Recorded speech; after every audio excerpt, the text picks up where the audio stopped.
had been constructed including the Usman Sagar, the Himayat Sagar and the Nizam Sagar with the help of Sir Visvesvaraya. The CIB took complete control and replaced the slums with housing colonies and gardens.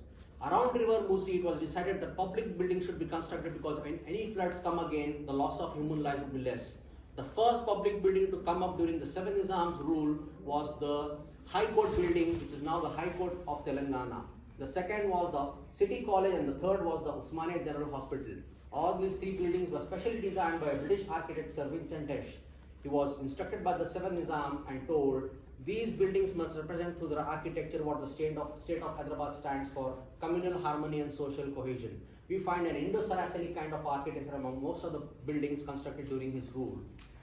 The population of Hyderabad state during those times was 14.5 million people, of which 4/5 of the population was Hindu and caste and only 1/5 comprised of Muslims, Christians, Parsis, Jews and also Marwaris. Jews and Parsis settled in Hyderabad and communal harmony prevailed here. There was also a Marwari caste migration in Hyderabad due to no income tax levied to the common man in those times. Among all the 565 princely states in India, it was only Hyderabad state which was given the permission to use paper currency. From 1918, rupee 1, 5, 10, 100, 1000 rupee notes were printed in England, used to come in ships and used as legal tender, which was called the Usmania Sikka. The 7th Nizam gave donations to various universities including the Banaras Hindu University, the Bhandarkar Oriental Research Institute, Pune, Indian Institute of Science and also the Indian Academy of Science on the request of Sir C.V. Raman.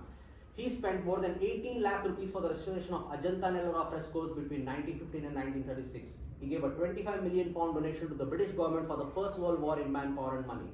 The 7th Nizam spent more on education than any other budgetary head, often exceeding 11% of the total allowance. One of his greatest achievements was to enforce free primary education in Hyderabad state, and to consolidate that, he established the Usmania University in Hyderabad in 1917. In 1937,